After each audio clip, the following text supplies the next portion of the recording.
Quality Improvement Citizens Advisory Committee, regular meeting, Wednesday, February 16th, 2022. My name is Lori Gaskin, and I am chair of the advisory committee.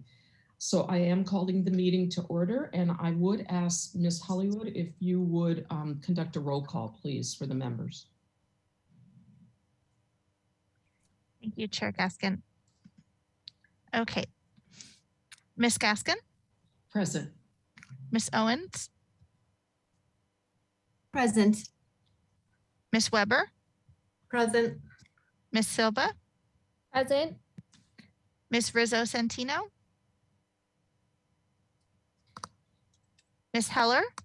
Present. And Mr. Klein? Present. Thank you. Thank you. And I would like to pause for a moment and formally welcome Member Klein and Member Heller to our committee. While you joined us at our last meeting, this is the first time you are officially participating as a full-fledged committee member. So welcome.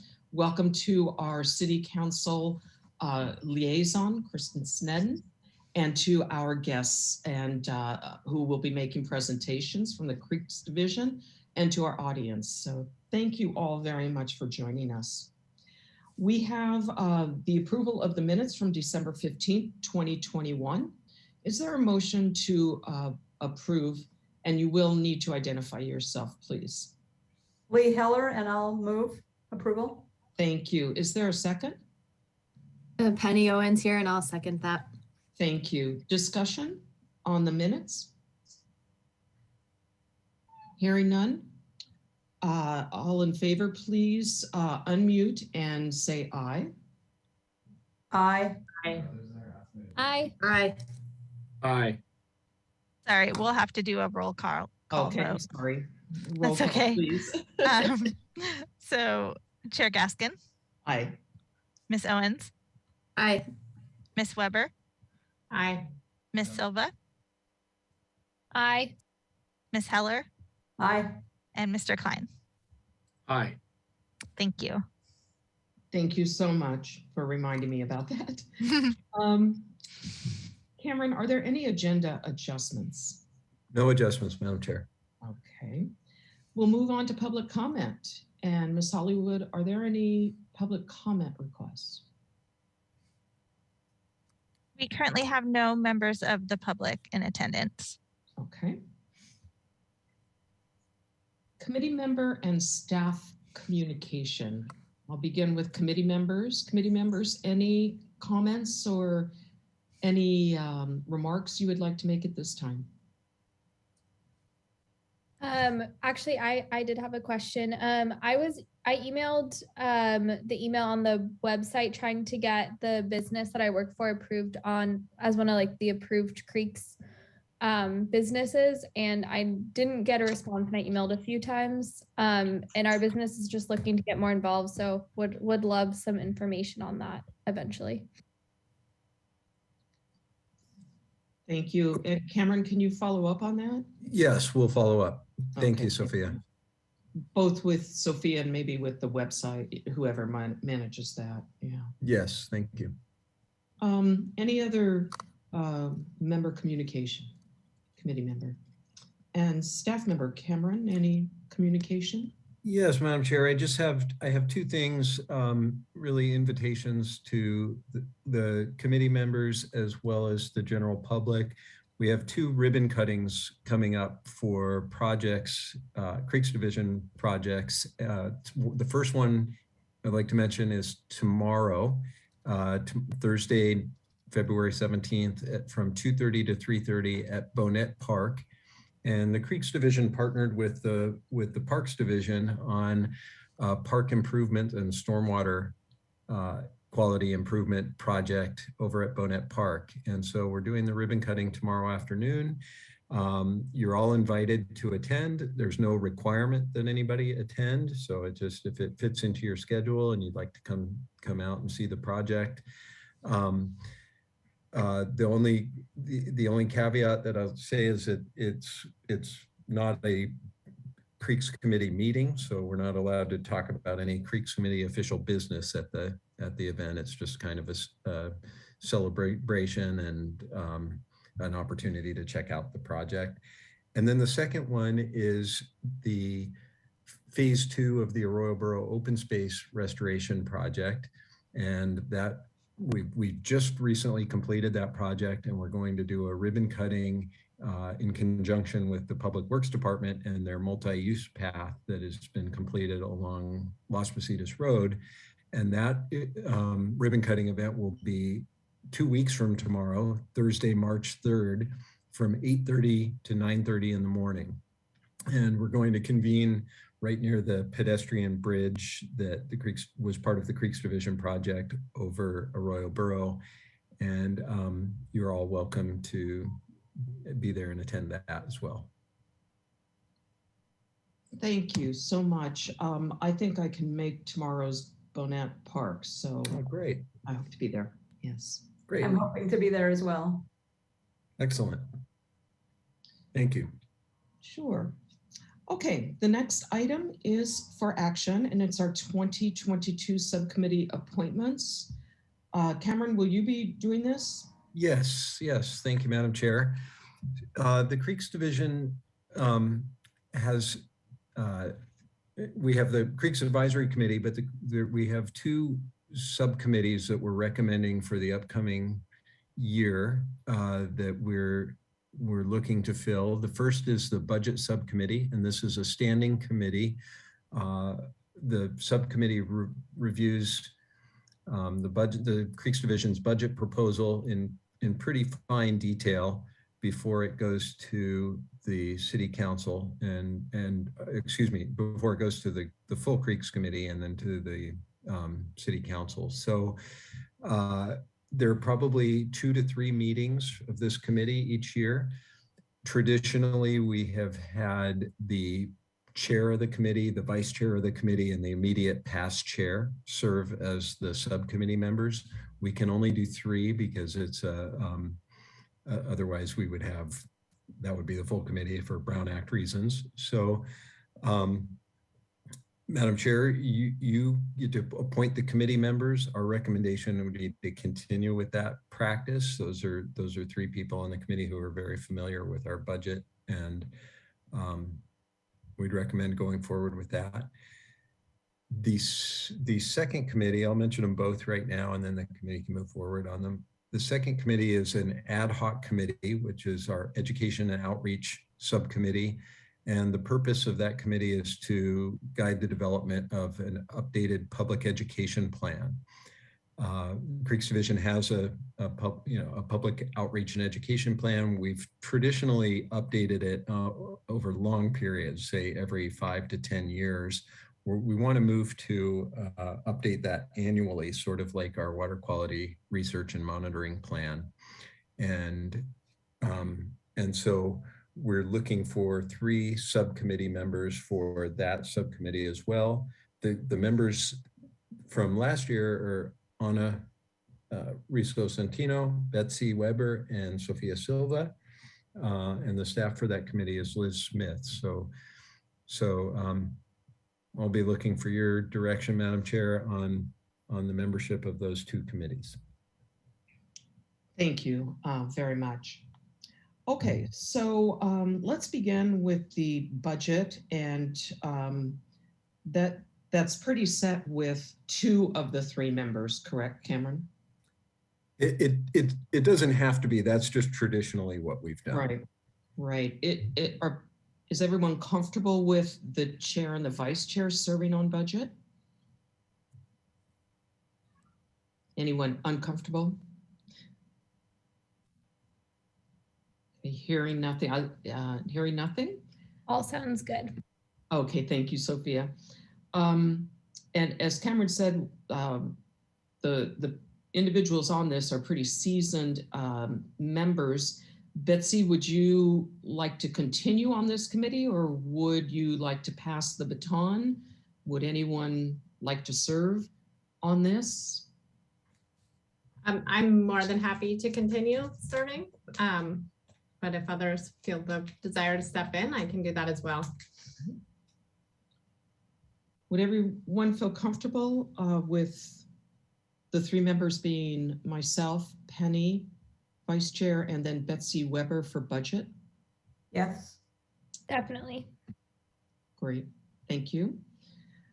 Let's move to education. This is a bit more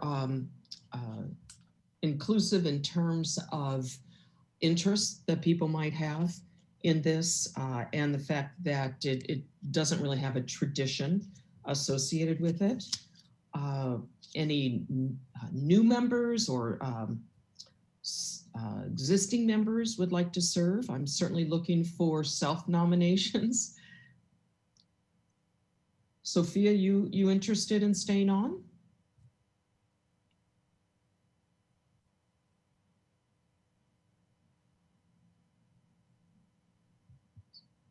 Sophia, are you interested in staying on the education and outreach?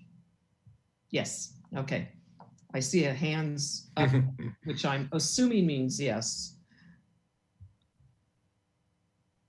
And Lee, I'm assuming that you're volunteering as well. That's great. And Betsy, you're on this one as well, or we can ask Chris if you've got an inclination or an interest in the education and outreach, and it's ad hoc, not as formalized as the budget one.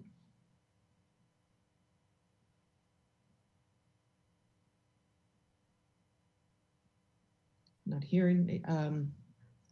So, okay, thank you, Sophia. So I've got Chris. I've got, okay. So it's all moving back and forth, and that is okay. I would love to have our new members involved. This is a really cool ad hoc committee because we do pretty amazing outreach, educational outreach. So very appreciative. Lee, thank you. Chris, thank you. Sophia, thank you. So we've got our three members there. So I believe we need action. Ms. Hollywood, is that correct?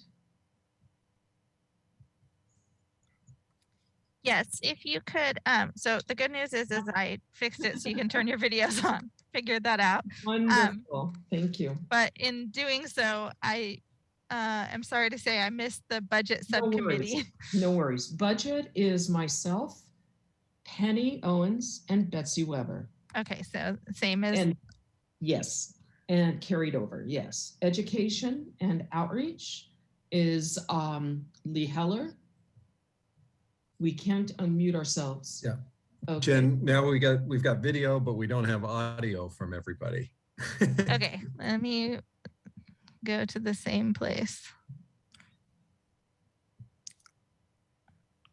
Now I think it's working. Okay.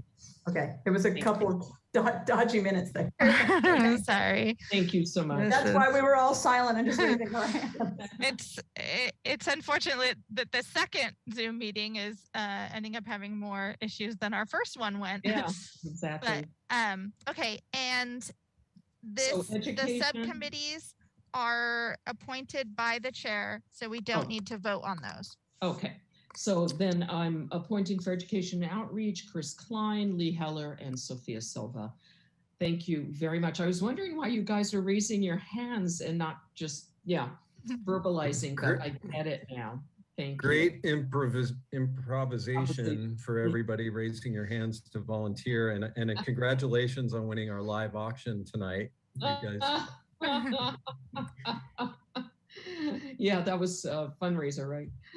Okay, we'll move on to business items. And our first business item is Stormwater Management Program Report. And this is presented for discussion, and I will turn it over to Cameron Bedson.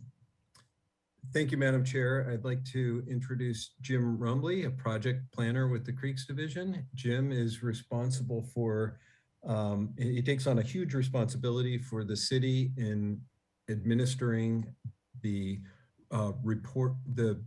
city's stormwater discharge permit and providing the annual report to the Regional Water Quality Control Board on that permit. So I'll turn it over to Jim for the presentation and update for this year's report. Thanks, Cameron. Try to share my screen here. Hey, can everyone see that? I can't really see it, but Yes, thank you. okay, great. All right, so I'll first start talking about some background information on our stormwater management program. Then we'll go into the 6 components that make up the stormwater management program. And then at the end, there'll be an opportunity for any questions you might have. The stormwater management program is often referred to as the SWIMP. Many city employees call it this, so that might be familiar to you.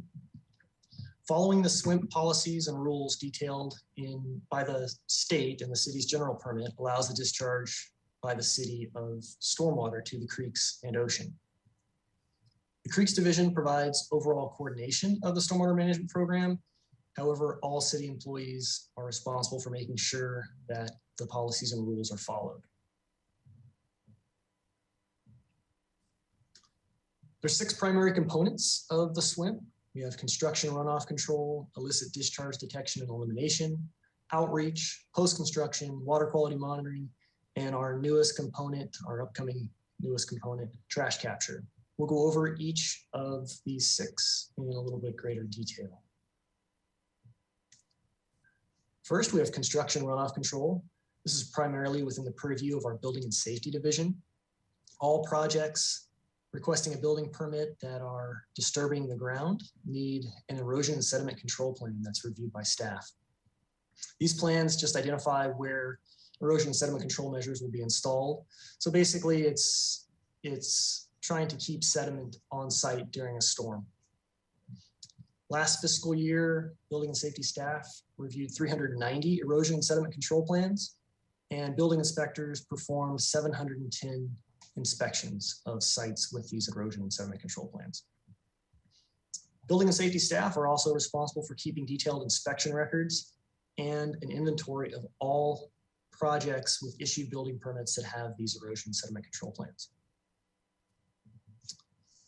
An example of what you might see on an erosion and sediment control plan includes how storm drains will be protected, where materials will be washed on site in a safe washout area so that that material wash doesn't leave the site, how all materials on site are covered, and the perimeter materials such as gravel bags, silt fences, and straw wattle locations to keep that sediment on site during a storm.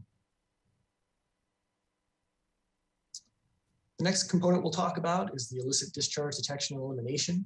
You'll hear more about this from Natalie in the second presentation this evening. Natalie is our code enforcement officer, and she responds to all illicit discharge reports within 24 hours of receiving them.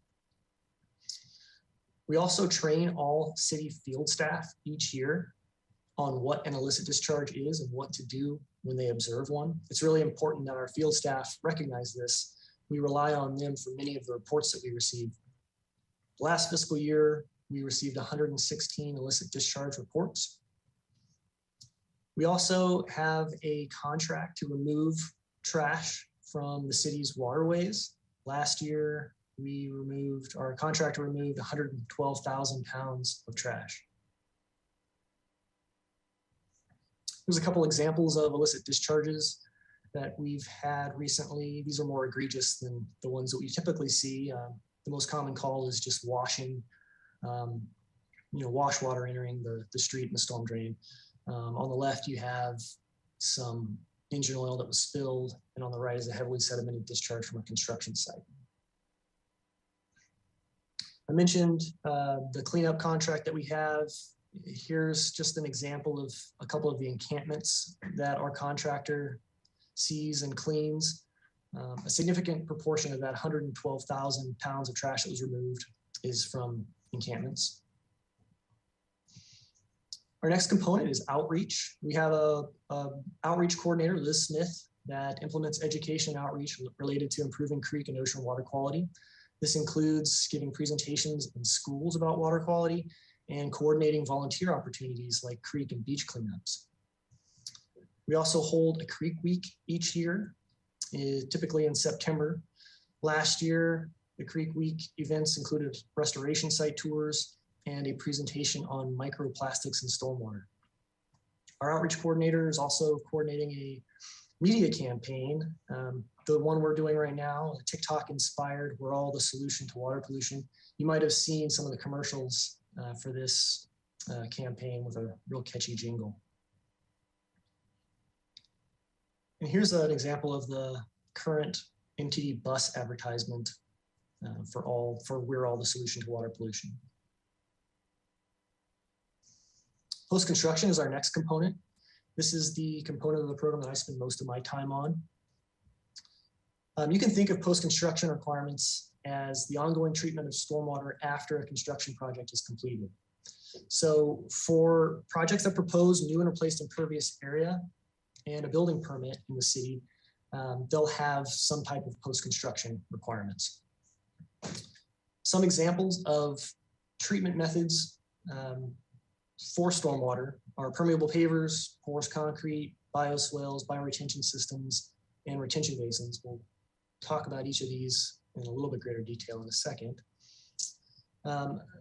But just briefly, there's 4 tiers of post-construction requirements that projects might comply with, 1 through 4. And 1 is the least, applicants have to do the least for tier 1. So a tier 1 project, you might have to do something as simple as take your downspout from your roof and direct it to landscaping. Whereas tier 3 and tier 4, you're looking at capturing at a minimum the 1-inch storm that falls on all impervious area on site and directing it to one of those examples of treatment that we mentioned, such as permeable pavers or rain guard. So some projects that you might be familiar with, such as the new police station, Paseo Nuevo, the zoo, Ortega Park, the library, and the MoDOT Las Positas bike path, those will all have to comply with tier 3 requirements. Last fiscal year, staff conducted over 800 plan reviews for compliance with post-construction requirements.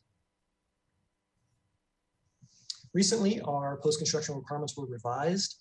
City Council adopted changes to our municipal code and our stormwater BMP guidance manual in January of last year.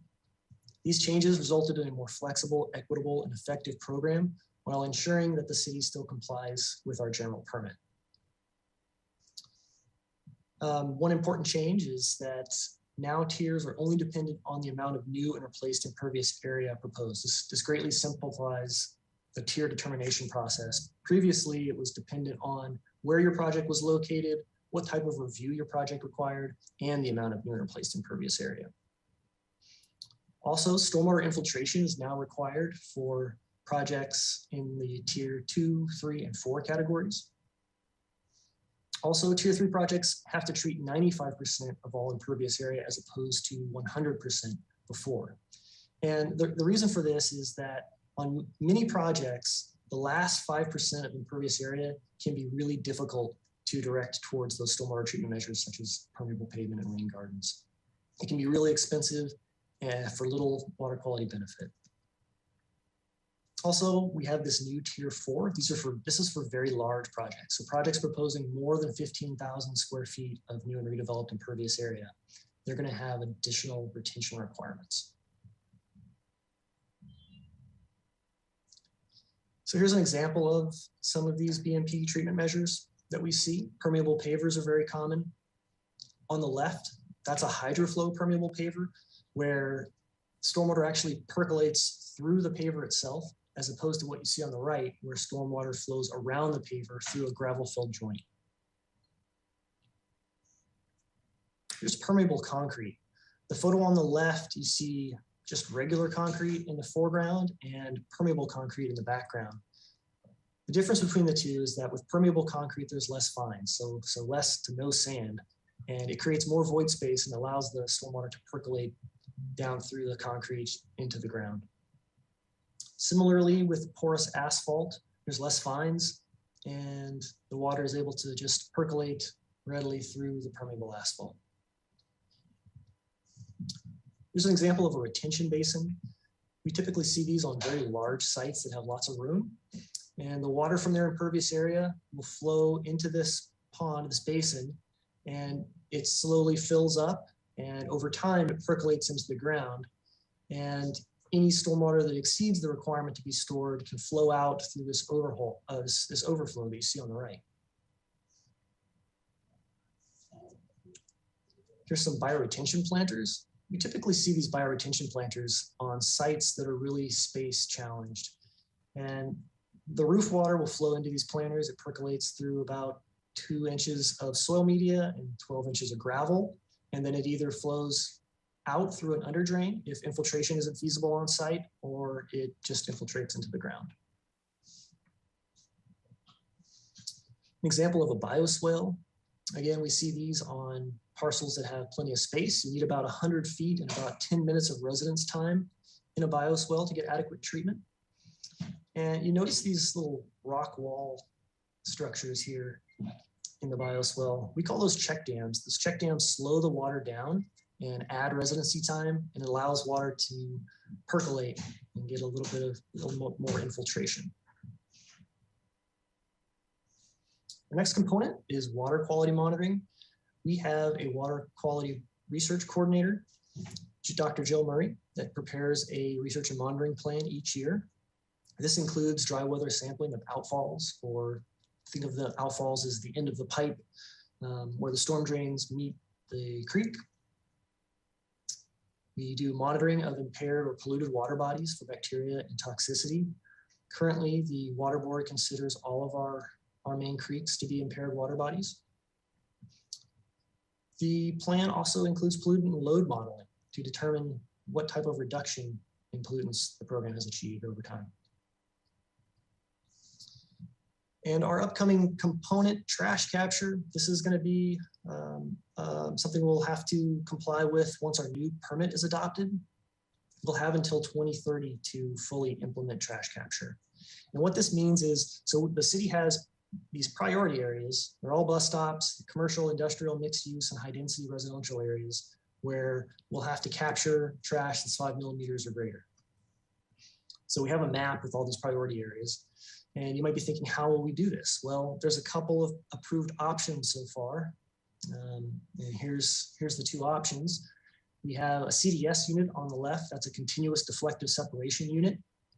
And this is an underground chamber, and it's built in line with the storm drain system. So water will flow into the CDS unit, and then the sediment and trash will filter out before the water continues on downstream into the creek. These are really expensive, but you have to maintain them once or twice a year. We have one currently installed in the city on Haley Street, and it takes on about 11 acres of stormwater. What you see on the right is a connector pipe screen.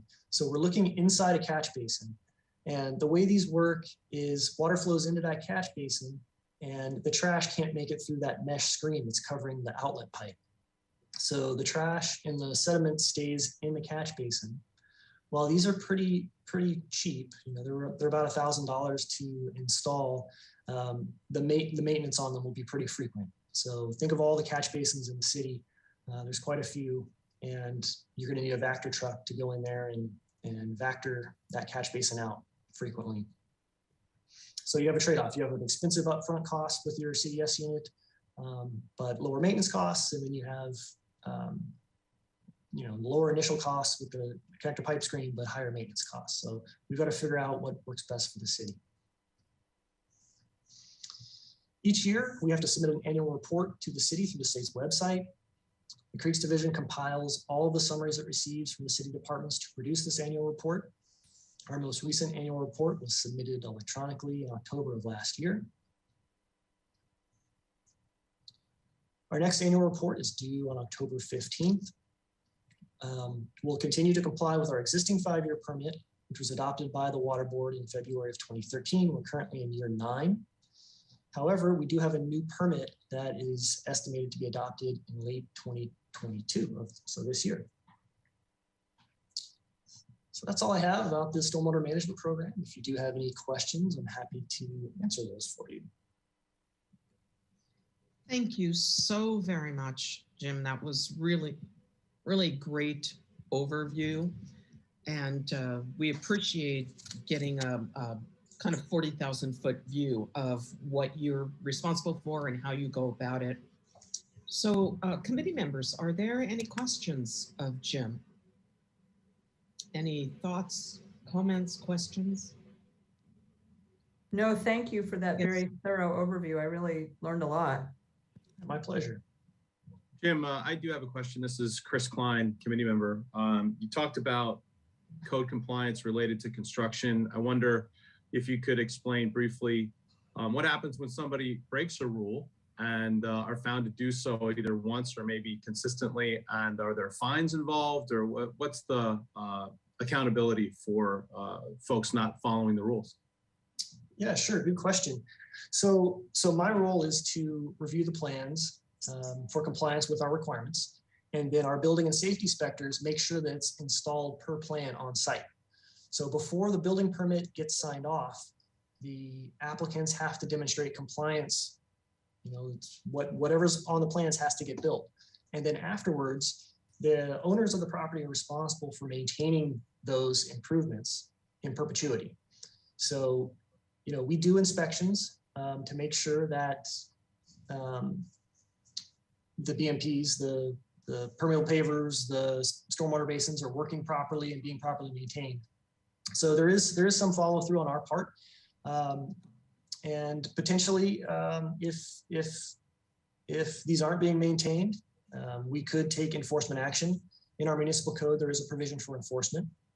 The water board also periodically does audits, and so they'll come and they'll look at our plans, and they'll want to go see in the field certain projects that have been built to make sure that what's on those plans actually got built right and is working properly. So there definitely is a considerable amount of follow through. Great. Thanks for your presentation and thanks for the answer. Absolutely. And Penny, did I see your hand up? Yeah, I just had a quick question. Please. Oh, sorry, guys. I have bad lighting here. Hey, Jim, thanks for that great presentation. It's really nice to review our swamp.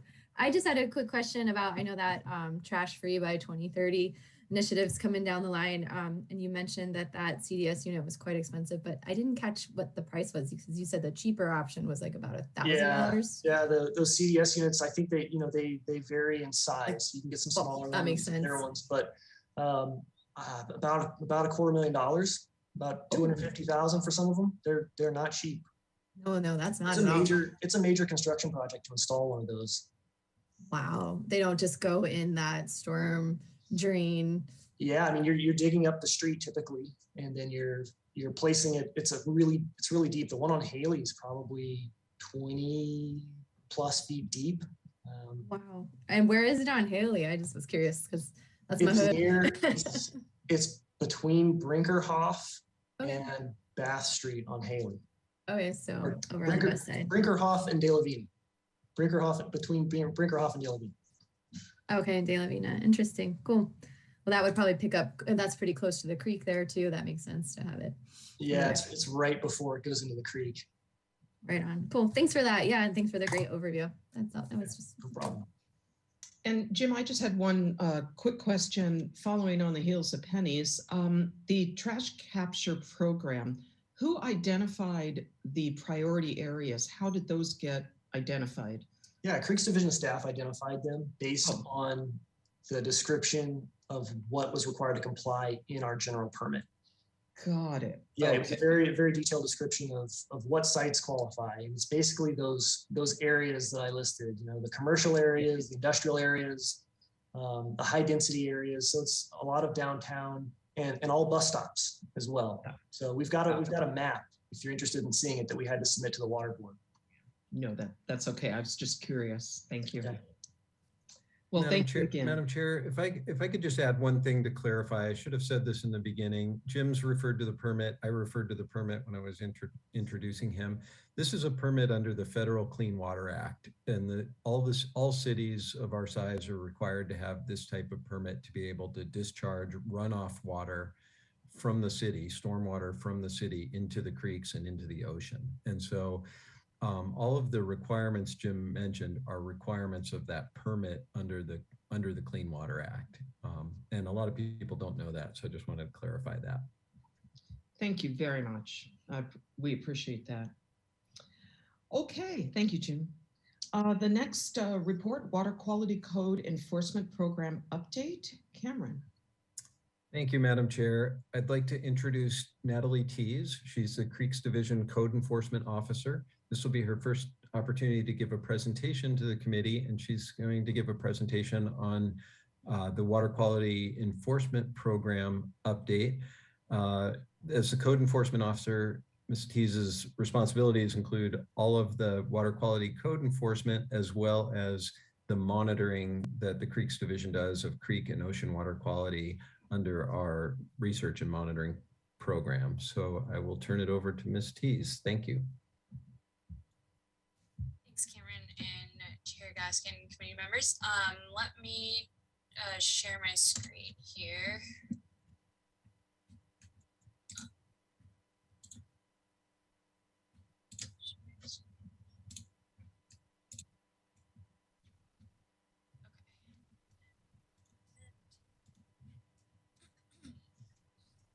Okay, can everyone see that? Hopefully. Yes. Okay, thank you.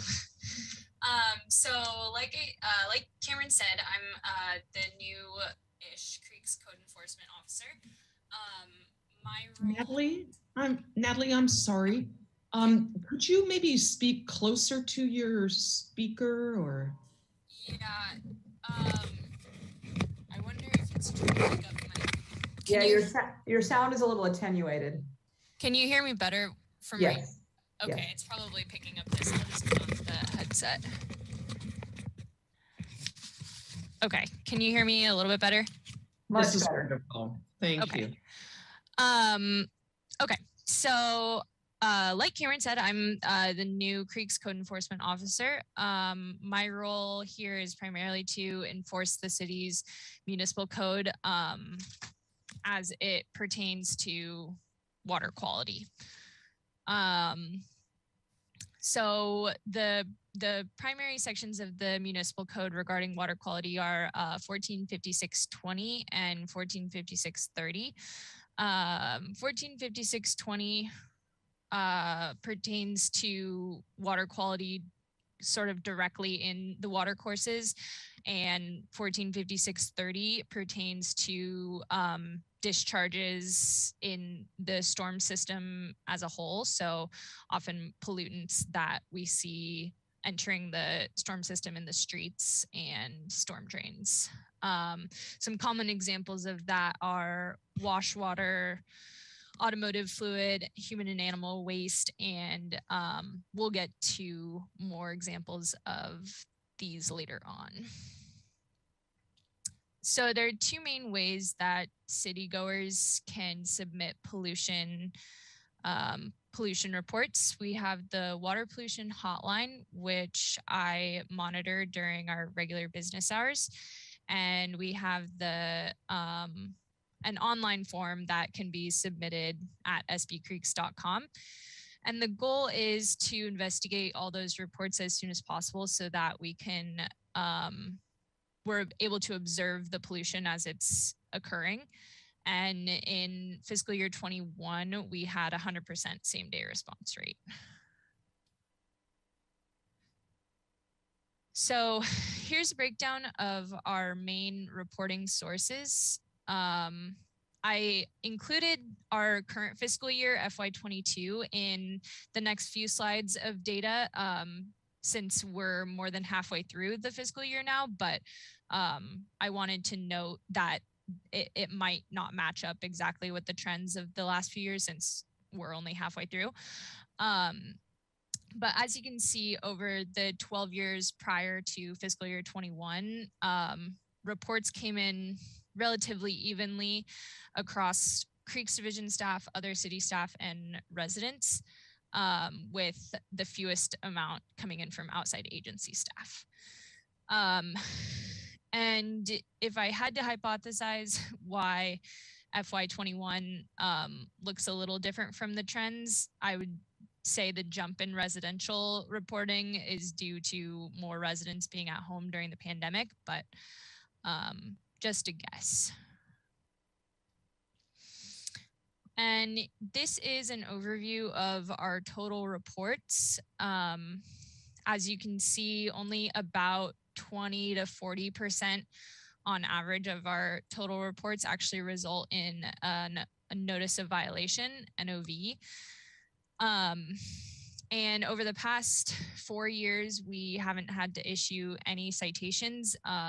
This is due to having no repeat offenses within the same year. That's when we would have to issue a citation. And as you see, we do maintain that 100% same day response rate over the last 6 years. And so here is a compilation of the breakdown of our top most common sources of illicit discharge. These, again, have remained relatively consistent over the length of the program, and typically the highest illicit discharge source ends up coming from commercial, industrial, construction, and residential. And now we'll get into some examples of what we're looking at here. On the left, you have a really common example of wash water coming off a patio and trash receptacle area of a restaurant that's being allowed to run off into the street. Once it enters the street and the gutter, that's considered the city storm drain system and becomes a violation. And the two photos on the right are same photo from a shop dumping out their wash water out into the storm drain. Another common pollutant we see comes from automotive. On the far left was an oil spill that was cleaned up by our streets division. So this was the cleanup after streets division went and laid out neutralizer onto the oil. In the middle was another car that was leaking oil that the resident used cat litter to try to neutralize themselves, which was just adding more pollutants. And on the right was an accidental antifreeze spill, which our streets division within the city was also able to clean up. We have construction discharges. Often we see concrete slurry, which ends up in the street from the construction site. On the left was remnants of a concrete slurry spill that happened after hours that I was able to get to the day following the report. And then on the right is a concrete slurry spill sort of right after it occurred. We sometimes see sanitary sewer overflows. These don't often occur and are usually due to lateral blockage or overflow of the system. And we often see these on private property and aren't necessarily connected to city infrastructure. When these occur, our wastewater division typically is very prompt at responding to them and doing the cleanup. And then they usually just call me to let me know that that happened and if any water actually got into the storm system.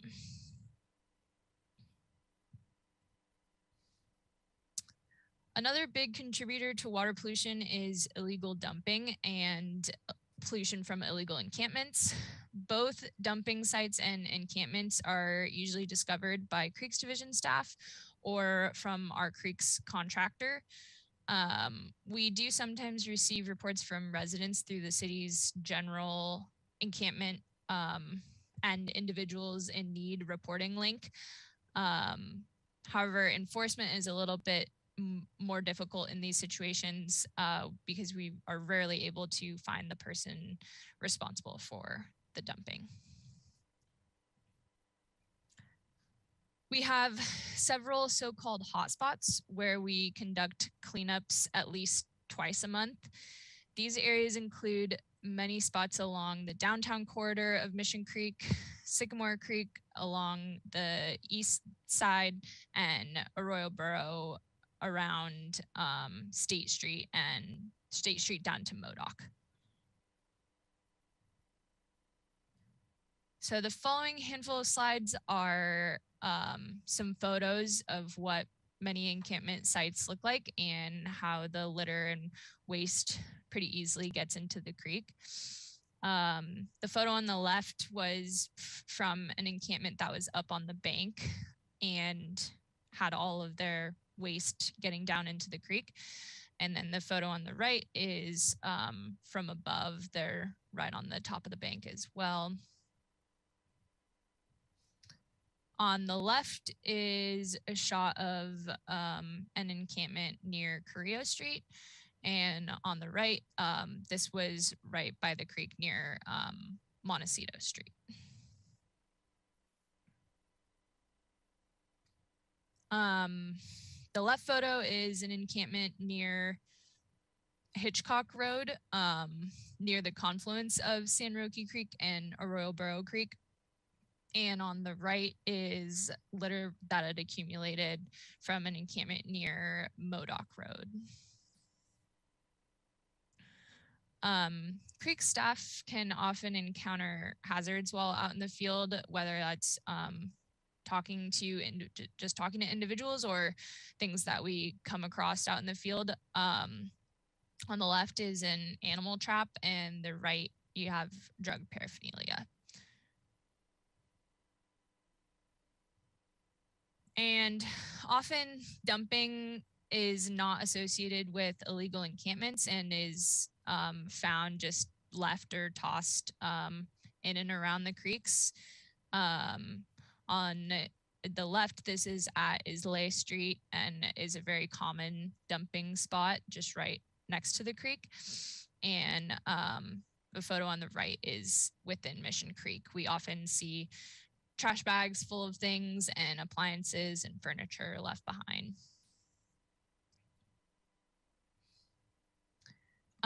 When encampments are occupied, we make attempts to contact the occupants. Often, if they're not directly there, we leave a posted warning at their campsite. This gives them 72-hour notice to remove valued items. And after the 72 hours, any remaining items are removed by our contractors and are either brought to the Creeks Division office if they're deemed to be items of value, or they're taken to the dump if deemed to be waste. And this is just an example of what that posting looks like and the information it contains. And finally, we have some statistics from fiscal year 21. Last year, about 1,400 sites total were cleaned up. This includes creeks and beaches, and the occasional catch basin and drainage channel. And in total, over 112 pounds of trash was taken to the dump. And just to note that these are just estimates provided by the contractor and not exact amounts.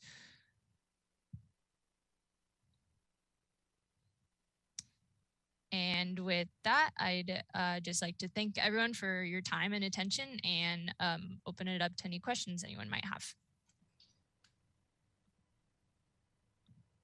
Natalie, first of all, thank you so much for what you're doing, and congratulations on a very thorough first presentation. We really appreciate this. While we don't look forward necessarily to the fact that the Creeks Division needs to deal with this, we do look forward to the presentation and to the information that you provide, and hopefully at some point it will be a non-existent report, because we won't have to deal with this. But thank you so much in recognizing both the challenges as well as the contributions you're making. We greatly appreciate it. So we have a question from committee member Heller. Yes, thank you so much, Chair Gaskin, and thank you also, Natalie, for a really great presentation. I know that most of the focus on encampment cleanup last year was around high fire hazards, but I'm also wondering, were there any benefits to Creeks cleanup from the cleanup of these encampments, and did they last? Because I know some of these encampments have returned. Thank you. Yeah, thanks for that question. There was a portion of a big portion of budget and city resources directed to, I believe, 6 primary hotspots that they deem to be fire hazard. And Cameron might speak to this a little bit better because I think the start of this program was right before I started in this position. But I do think that there was an effect on some sites that were bordering or close to creeks that did have a positive effect on our cleanups as well. Madam Chair, Committee Member Heller, I would also add that at the beginning of the pandemic, the CDC guidance was to avoid encampments, leave the encampments in place so as not to spread COVID further into the community.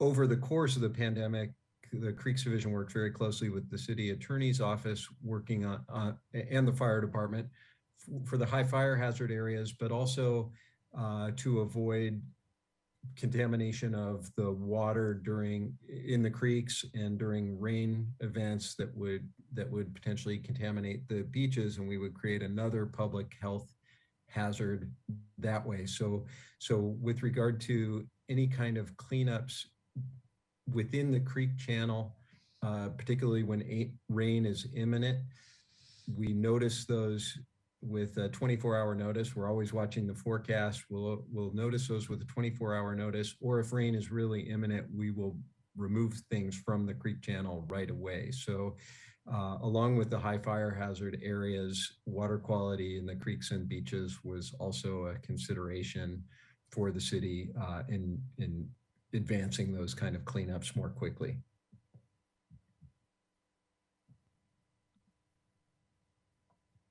Thank you. Any other questions? Yes, I have what I think is a related question. Thank you, Natalie, for your presentation. Committee member Chris Klein. One of the things I notice as a person who works in the city and lives in the city, it is, watching our homeless population sometimes contribute by adding trash to the creeks, right? I've literally watched this happen. And it's a very difficult situation because of all the things that we need to be respectful about with the homeless population. But it seems many times that I literally have watched someone go into a dumpster and retrieve something from a dumpster and then throw it into a creek. And so I'm wondering, and I don't know if it can be answered in this conversation, but I'm wondering, is there any type of rule in the city that a business's trash containers have to be locked and contained after a certain time? Because I noticed that some are and some aren't.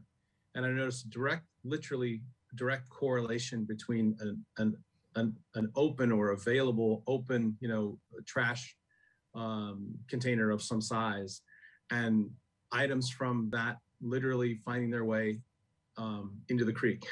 So I wondered if there's what there is there that might be able to prevent one thing from, leading to the next. Yeah, thanks for your question. That's a good question. I don't know, and I would have to direct it to my colleagues at Environmental Services. They would probably know better. And if there is, they would be the ones doing enforcement action on the actual trash receptacles being locked. However, I would be doing enforcement on the trash ending up in the creek. So my best recommendation is, if you do see that occurring, to call the water pollution hotline and leave a message about it, if it's after hours, or reach me that way or through the online forum, and hopefully address it that way. But I will look into that question about the trash cans. So thank you very much. Appreciate it. Any other questions? Natalie, I have one.